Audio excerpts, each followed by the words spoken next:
Hello friends, இது என்எஸ்பிசி தமிழ். நேற்று தான் சர்க்கர நாற்காலி என்று கிண்டல் செய்த கமலஹாசனையும், திருட்டு திராவிடம் என்று ஊரெல்லாம் கூவிக்கொண்டிருக்கும் கள்ளமனம் படைத்த கருப்பையாவையும் கழுவி கழுவி ஊற்றி ஒரு வீடியோ போட்டிருந்தேன். நேற்று காலையில் ஒரு 6 மணி அதை அப்லோட் பண்ணிட்டேன். யதார்த்தமாக நேற்று மதியம் ஒரு 1 மணிக்கு யூடியூப் பார்க்குறேன், ஒரே மேடையில் உட்காந்து பேசிகிட்டு இருக்காங்க. அதில் கமலஹாசன் அறிவிக்கிறாரு, மிகச்சிறந்த அரசியலாளர் பழ கருப்பையா நமது மக்கள் நீதி மையத்தில் இணையப் போகிறார், வெற்றி வேட்பாளராக போட்டியிடப் போகிறார் அப்படின்ட்டு அறிவிக்கிறார். எவ்வளோ ஸ்பீடாக இருக்காங்க பாருங்கள். வெற்றி வேட்பாளராக வேற போட்டியிட போகிறாராம், இவங்களே அறிவிச்சிட்டாங்க. தேர்தல் தேதி அறிவிக்கப்பட்டு விட்டது. ஏப்ரல் மாதம் 6ஆம் தேதி தேர்தல் நடக்க இருக்கிறது. மே மாதம் 2ஆம் தேதி ஓட்டுகளெல்லாம் எண்ணி வாக்கு எண்ணிக்கை நடக்க போகிறாங்க. கிட்டத்தட்ட 1 மாத காலம் இடைவெளி. மற்ற மாநிலங்கள்லாம் மேற்கு வங்கத்தில் 8 கட்ட வாக்குப்பதிவு நடத்துகிறாங்க. தமிழ்நாட்டில் மட்டும் ஒரே ஒரு கட்ட வாக்குப்பதிவு. தமிழ்நாடு, கேரளா, பாண்டிச்சேரி. ஏன்னா இங்கெல்லாம் பிரச்சனை கிடையாது. அது அமைதியான மாநிலங்கள் அடிப்படையில் கீழே ஒரே நாள் எலெக்ஷன் நடந்து முடிய போகுது. நான் கேட்குறது என்னென்னா, கிட்டத்தட்ட 1 மாத காலங்களுக்கு முன்பாக எதற்காக இங்கே தேர்தல் நடத்த வேண்டும்? வாக்கு எண்ணிக்கை முடிஞ்சு கிட்டத்தட்ட 1 மாதம் வெயிட் பண்ணணும். வாக்குப்பதிவு நடந்து தேர்தல் நடந்து 1 மாத காலங்கள் வெயிட் பண்ண வைக்கிறாங்க. இந்த 1 மாத காலத்தில் இவங்க என்னென்ன மாதிரியான தகுதித்தங்கள் செய்கிறதுக்கெல்லாம் பிளான் பண்ணியிருக்காங்கன்னு தெரியலை. நிச்சயமாக செய்வாங்க. ஏன்னா அவங்க தமிழ்நாட்டில் தாமரையை வளர்ந்து திருட்டுன்ட்டு பிளான் பண்ணி ஒர்க் பண்ணியிருக்காங்களாம். ஆனால் அதே நேரத்தில் பார்த்தீங்கன்னாக்கா, அமித்ஷா டெல்லியிலேருந்து ஒரு ஏஜென்சிட்ட சொல்லி அவங்க ஒரு கருத்து கணிப்பு எடுத்து கொடுத்துருக்காங்க அமித்ஷாவுக்கு. அதில் கருத்து கணிப்பு முடிவு என்னன்னாக்கா, 12 தொகுதிகளில் தான் அதிமுக கூட்டணி மொத்தமாகவே ஜெயிக்கும். எப்படி பாரதிய ஜனதா கட்சி மட்டும் ஜெயிக்கிற தொகுதியில் ஒட்டுமொத்த அதிமுக கூட்டணியை 12 தொகுதியில் மட்டும்தான் ஜெயிக்கும் அப்படின்ட்டு ஒரு கருத்து கணிப்பு முடிவு எடுத்து அவங்களுக்கு கொடுத்துருக்காங்க. இப்படிப்பட்ட நிலையில் சரி, ஓகே, மக்கள் ஓட்டு போடலன்னா என்ன, நம்மள்கிட்ட தான் இருக்குது இவிஎம் மிஷின், நம்ம பார்த்துக்கலாம் அப்படின்ட்டு எதுவும் பிளான் பண்ணி 1 மாத காலங்கள் கேப் விட்டு ஏப்ரல் மாதம் 6ஆம் தேதி வாக்குப்பதிவு நடந்து மே மாதம் 2ஆம் தேதி வாக்கு எண்ணிக்கை நடத்தலான்னு பிளான் பண்ணியிருக்காங்களோன்னு ஒரு ஐயப்பாடு இருக்குது. இதுக்கு நான் தமிழக மக்களுக்கு சொல்லக்கூடிய வேண்டுகோள் என்னன்னாக்கா, தமிழ்நாட்டு மக்கள் எப்போதுமே ஒரு கிளியர் பேண்டேட் கொடுப்பாங்க. அவங்க சில பேர் கூட சொல்லுவாங்க, தமிழ்நாட்டு சாஞ்சா பக்கம் அப்படின்ட்டு. அப்படி கிடையாது. இருக்கும் அரசாங்கம் உறுதியாக இருக்கணும். என்ன யாரும் கலைச்சிடக்கூடாது, ஆட்டையை போட்டக்கூடாது அப்படிங்கிறதுல தமிழ்நாட்டு மக்கள் இப்போ உறுதியாக இருப்பாங்க. 2006 தேர்தலில் மட்டும்தான் திமுகவுக்கு ஒரு 100க்கும் குறைவான தொகுதிகளில் வெற்றியை கொடுத்து கூட்டணி ஒட்டுமொத்தமாக 160க்கு மேலே ஜெயிச்சிருந்துச்சு. ஆனால் திமுக கூட்டணி. ஆனால் தனிப்பட்ட முறையில் இண்டிவிஜுவலாக திமுக மட்டுமே 100க்கு குறைவான தொகுதியில் ஜெயிச்சிருந்தாங்க. அப்போ பார்த்தீங்கன்னா திமுக போட்டிட்டு பார்த்தீங்கன்னா 135 140 தொகுதியில் போட்டிட்டாங்க. கூட்டணி கட்சிகள்லாம் ஜாஸ்தியாக பிரித்து கொடுத்ததுனால ரொம்ப மிக குறைவான தொகுதியில் இருந்தாங்க. அப்படிப்பட்ட ஒரு நிலை இந்த தேர்தல் ஏற்படாமல் மொத்தம் உள்ள 234 தொகுதிகளில் பெருவாரியான இடங்களில் கிட்டத்தட்ட எல்லா இடங்களிலும் கூட திமுக கூட்டணி வெற்றி பெற்றால் கூட மிகவும் நல்லது. ஏன்னா அந்த கூட்டணியில் உள்ள காங்கிரஸ், 2 கம்யூனிஸ்ட் கட்சிகள், விடுதலை சிறுத்தைகள், இவர்களை மிஞ்சிய எதிர்கட்சிகள் யாருமே செயல்பட முடியாது. அதிமுக இப்போது ஆண்டு கொண்டிருக்கும் அதிமுக வெண்மண்ணா கூட அவங்க அந்தளவுக்கு அந்த கட்சியில் ஒரு அறிவார்ந்த சட்டமன்ற உறுப்பினர் யாரும் தேர்ந்தெடுத்து வரப்போகிறதில்ல. ஒன்றும் தெரியாத மண்மூட்டிகள் தான் வரப்போகுது அப்படி வந்தால் கூட. ஏன்னா அதனால் அப்படிப்பட்ட இந்த விடுதலை சிறுத்தைகள், காங்கிரஸ், கம்யூனிஸ்ட் கட்சிகளை மிஞ்சிய ஒரு எதிர்கட்சிகள் யாரும் இருக்க போகிறதில்ல. 234 தொகுதிகளிலையும் திமுக கூட்டணி பெருவாரியான அளவில் வெற்றி பெற வேண்டும். அதற்கு மக்கள் ஒரு நல்ல தீர்ப்பு வழங்க வேண்டும். அதற்கு ஒத்தது மாதிரி தான் அந்த கருத்து கணிப்பு முடிவுகள்லாம் வந்துகிட்டு இருக்கு.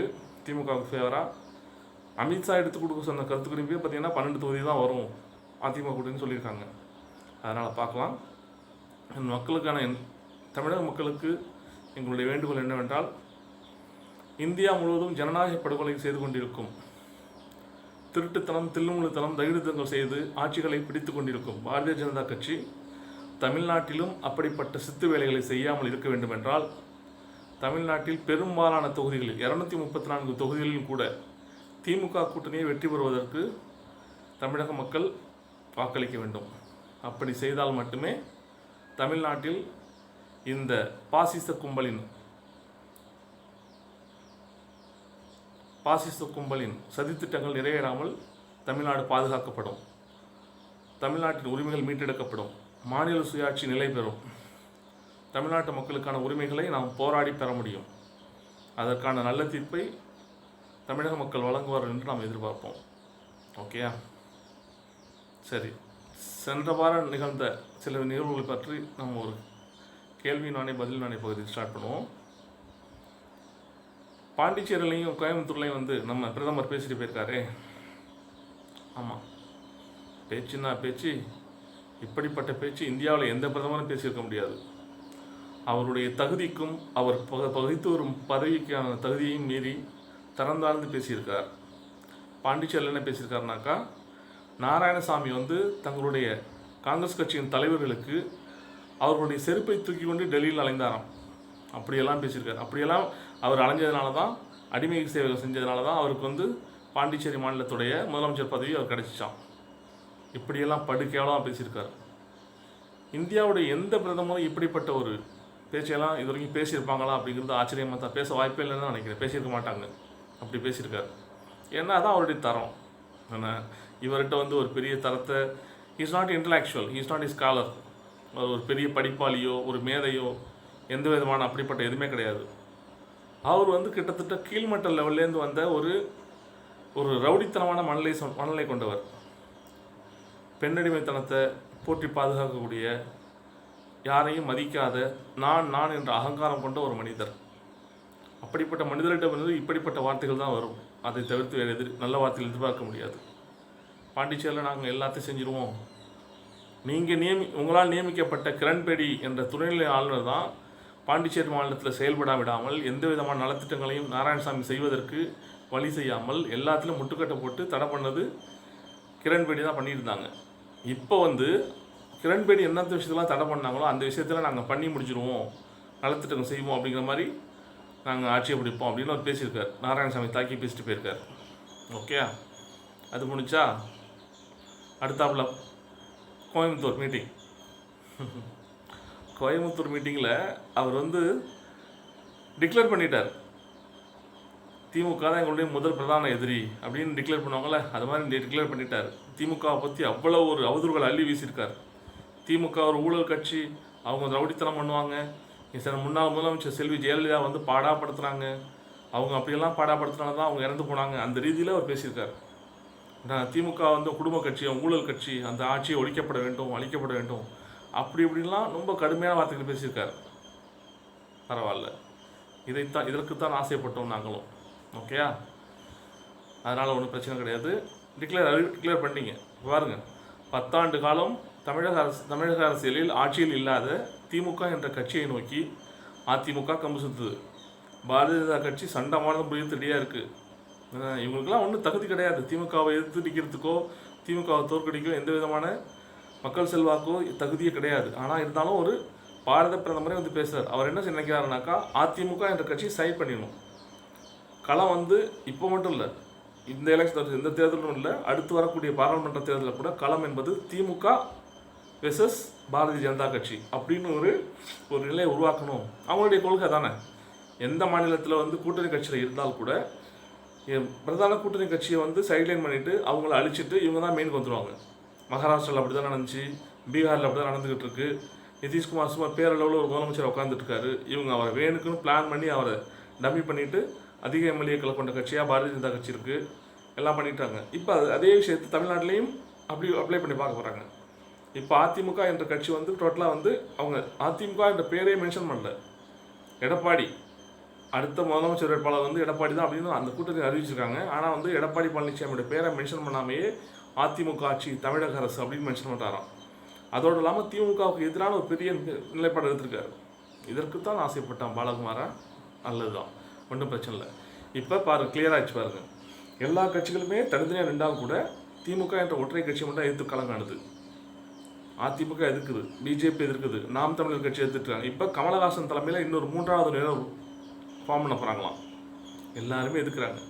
கிட்டத்தட்ட தமிழக களம் திமுக வெர்சஸ் மற்றவர்கள் அப்படின்னு ஆகிட்டு இருப்பார். அவங்க தனித்தனியாக நின்றாலும் கூட இப்போ 3வது அணியெல்லாம் எதுக்கு ஃபார்ம் பண்ணுறாங்கனாக்கா திமுகவுடைய ஆதரவு ஓட்டுகள் அவங்களுக்கு கிடைக்காம அப்படி பிரியணும். அதாவது அதிமுக எதிர்ப்பு ஓட்டுகள், அதிமுகவுக்கு அரசுக்கு எதிரான அதிருப்தி, ஆன்டி இன்கம்பன்சி ஓட்டுகள் எல்லாம் அப்படியே திமுகவுக்கு ஃபேவராக போயிடக்கூடாது. அதை வந்து அப்படியே கொஞ்சம் அப்படி திருப்பணும். 3வது அணி நாம் தமிழர் 4வது அணி அப்படின்னாக்கா அவங்களுக்கெல்லாம் பிரிஞ்சு போகணுமா. பிரிஞ்சு போனாக்கா திமுக ஓட்டு விழுவாது. அப்போ அதிமுக அதிக ஓட்டுகள் வாங்கி அவங்க வின் பண்ணலாம், அதிமுக ஓட்டு அப்படின்னு நினச்சி அவங்க பிளான் பண்ணி இப்படிலாம் புதுசு புதுசாக க்ரியேட் பண்ணிட்டு இருக்காங்க. பண்ணட்டும், ஒன்றும் பிரச்சனை இல்லை. மக்கள் வந்து தெளிவாக இருப்பாங்க. அவங்களுக்கு தெரியும் யாருக்கு வந்து தகுதி இருக்குது.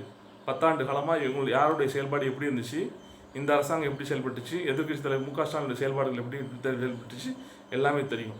அவங்க எவ்வளோ வேணாலும் பௌத்தர் பேசலாம், ரவுடி கட்சி, அந்த கட்சி, இந்த கட்சி. அது வந்து மக்கள் வந்து தெளிவாக புரிஞ்சுட்டு எப்போதுமே தமிழ்நாட்டுக்கு வந்து தேர்தலில் வந்து கிளியர் மேண்டேட் கொடுக்கக்கூடிய தமிழக மக்கள் இந்த தேர்தலையும் அப்படி தான் செய்வாங்க அப்படின்னு எதிர்பார்க்கப்படுகிறது. ஓகேயா? அப்படி கண்டிப்பாக கொடுப்பாங்க, நம்புவோம். ஓகே. அப்புறம் கமலஹாசன் தலைமையில் 3வது அணி அமைக்க வராங்களாம். அந்த கட்சியில் சரத்குமார் கட்சி, அப்புறம் கட்ட பஞ்சாயத்துன்னு ஒரு சட்ட பஞ்சாயத்துன்னு ஒரு கட்சி இயக்கம் நடத்திட்டுருக்காருல செந்தில் ஆறுமுகம், அவங்களுடைய இயக்கம். அப்புறம் வேறு யார், ஆம் ஆத்மி கட்சி ஏற்கனவே கூட்டணியில் இருக்கான்னு பேசிக்கிட்டு இருந்தாங்க. பல கட்சிகள்லாம் இணைந்து அவர் வந்து தினகரனை கூட அழைக்கிறாரே. அமமுக கூட வந்து கமலஹாசனை முதலமைச்சர் வேட்பாளர் ஏற்றுக்கொண்டால் அமமுக கூட இணையலாம் அப்படின்னு சொல்லியிருக்காரு. ஆமாம், அதே வாய் தான், அந்த கமலஹாசன் வாய் தான் நான் ஊழலை ஒழிக்க வந்திருக்குன்னு பேசிகிட்டு இருக்காரு. நான் மட்டும் ஒழிக்க முடியாது, நம்மளாம் சேர்ந்து தான் ஒழிக்கணும்னு சொல்லிட்டு இருக்காரு. ஆனால் அதே வாய் வந்து அமமுக கூட்டணி கூப்பிடுது. இதுதான் இவங்களுடைய ஊழல் ஒழிப்பின் லட்சணம். அமமுக என்ற கட்சி எப்படி உருவானது?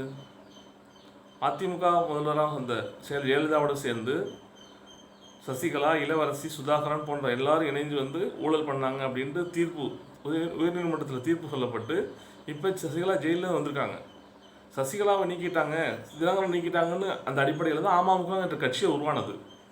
ஊழல் எதிர்ப்பு பேசுகிற ஒரு மனுஷன் என்ன உண்மையிலேயே அவர் ஊழல் எழுப்பவர் வந்து உறுதியாக இருக்கிற மனுஷன் இருந்தானாக்கா அவர் அமமுகவையும் தினகரனையும் கூட்டணி கூப்பிடலாமா? இதுதான் அவங்களுடைய ஊழல் ஒழிப்பு. இப்படி தான் நடந்துட்டுருக்கு. ஏன்னா இவங்கெல்லாம் என்ன எத்தனை பேர் சேர்ந்தாலும் பிரச்சனை இல்லை. 0x0x0 எத்தனை ஜீரோ வந்து சேர்ந்தாலும் கடைசியில் டோட்டல் வந்து பார்த்தீங்கன்னா 0 தானே வரப்போகுது. 0x0x0x0 5 0 10 0 சேர்ந்தால் கூட ஃபைனலாக வந்து டோட்டல் வந்து 0 தான் வரப்போகுது. அதனால் இவங்க வந்து என்ன தான் பிளான் பண்ணி இவங்க பண்ணாலும் கூட ஒன்றும் கதைக்காகாது.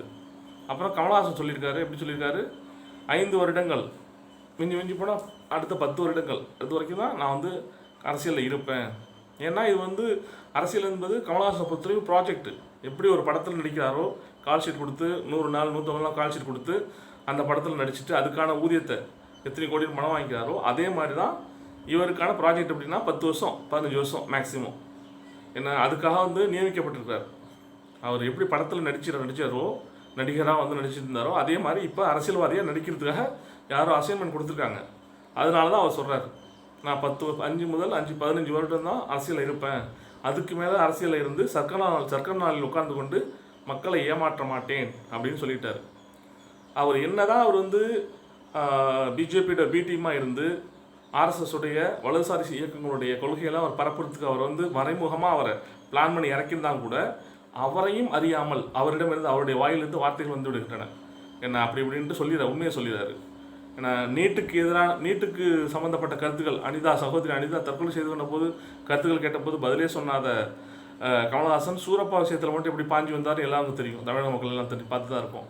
அதே மாதிரி அவர் சந்தர்ப்பவாதம், அவருக்கு தேவையான விஷயங்களில் மட்டும்தான் கருத்து சொல்லுவார், மற்ற விஷயத்தில் அவர் கருத்தை சொல்ல மாட்டார். அப்படித்தான் வந்து தன்னையும் அறியாமல் வாழ்நாள் முழுவதும் கலைஞர் உயிரோடு இருக்க காலம் எல்லாம் அவரை பற்றி ஒரு வார்த்தை கூட எதிர்த்து பேசாமல் அவர்கிட்ட நக்கி பொழைச்சி ஐயான்ட்டு எல்லாத்தையும் சாதிச்சுக்கிட்ட கமலஹாசன் அவர் இறந்து போன பிறகு அவரை பற்றி ஒரு தரம் தாழ்ந்த ஒரு கருத்தை சொல்கிறார் என்றால் அவர் எப்படிப்பட்ட மனிதர் என்று நினைத்து கொஞ்சம் யோசிச்சு பாருங்கள். அவர் வந்து ஒரு பெரிய ஒரு மாபெரும் தலைவர் இருந்தவருக்கு அவருக்கே ஒரு விசுவாசமாக இருக்க முடியலனாக்கா நீ என்னத்தை மக்களுக்கு விசுவாசமாக போகிற? நேற்று நடந்த பத்திரிகையாளர் சந்திப்பில் ஒரு நிருபர் கேட்குறாங்க, இல்லத்தரசிகளுக்கெல்லாம் வந்து மாத சம்பளம் கொடுப்போன்னு சொல்லியிருக்கீங்களே அது எப்படி கொடுப்பீங்க, வாட் இஸ் என்ன அதோட ஸ்ட்ராட்டஜி என்ன அப்படின்னு கேட்குறாங்க. அது வந்து தமிழக அரசாங்கம் கொடுக்கும், அரசாங்கம் சார்பாக தான் கொடுப்போம். அது இப்போது நிதிநிலை வந்து ரொம்ப மோசமாக இருந்தாலும் கூட அதையும் தாண்டி நாங்கள் பிளான் பண்ணி கொடுப்போம் அப்படின்னு சொன்னார். அது எப்படி செய்ய போகிறீங்க அப்படி திரும்ப திரும்ப கொஸ்டின் கேட்டவொடனே டக்குன்னு என்ன பண்ணுறாரு, மைக்கை வந்து பழகிற பேட்டை கொடுத்து இவர் புதுசாக கட்சியில் சேர்ந்துருக்காரு, இவர் பேசுவார். பேசி முடிச்சதுக்கு பிறகு நமக்கு டைம் இருந்தாக்கா உங்களுடைய கேள்விகள்லாம் பதில் சொல்லப்படும், டக்குன்னு டயத்தை முடிச்சு விட்டார். இப்படி தான் எஸ்கேபிசம் ஆகிட்டு போகுது, எஸ்கேப் ஆகி போகுது. ஏன்னா அவர்கிட்ட பதில் கிடையாது. நம்ம நினச்சிட்டு இருக்கோம் படத்துலலாம் அவருடைய படம் வந்து புரியாது, பெரிய அறிவாளிகளுக்கு மட்டும் தான் புரியும், ஏன்னா இன்டலெக்சுவல் மட்டும் தான் கமல் படத்தை புரிஞ்சிக்க முடியும், கமல் கவிதையை புரிஞ்சிக்க முடியும் அப்படிலாம் நினச்சிட்டு இருக்கோம். ஏன்னா அவர் எப்போதுமே வந்து குழப்ப நிலையில் உள்ள மனிதர் தான். அவர் யாரையும் திருப்திப்படுத்த முடியாது. அவர் பேச்சே குழப்பமான பேச்சு தான். நேற்று அது நிரூபிக்கப்பட்டு இருக்குது. இப்படி தான் போயிட்டுருக்கு. அதனால் எத்தனை பேர் எப்படியெல்லாம் வந்து படையெடுத்து வந்தாலும் கூட திமுக என்ற ஒற்றை இயக்கத்தை ஒழிக்க வேண்டும், அழிக்க வேண்டும் என்று கங்கம் கட்டியிருந்தாலும் தமிழக மக்கள் தெளிவான முடிவை எடுப்பார்கள். ஏன்னா மே மாதம் 2ஆம் தேதிக்கு பிறகு மே மாதம் 3ஆம் தேதி கண்டிப்பாக அடுத்த முதல்வர் மு.க. ஸ்டாலின் தான் என்று உறுதிப்படுத்தப்படும். அதற்கான மக்கள் அவளோடு காத்திருக்கிறார்கள். ஏப்ரல் மாதம் 6ஆம் தேதி வாக்களிப்பார்கள். மே மாதம் 3ஆம் தேதி முடிவை தெரிந்து கொள்வார்கள். ஓகேயா? இந்த வீடியோ உங்களுக்கு பிடிச்சனா லைக் பண்ணுங்கள், ஷேர் பண்ணுங்கள், சப்ஸ்கிரைப் பண்ண மறக்காதீங்க. தேங்க்ஸ் ஃபார் வாட்சிங். பாய்.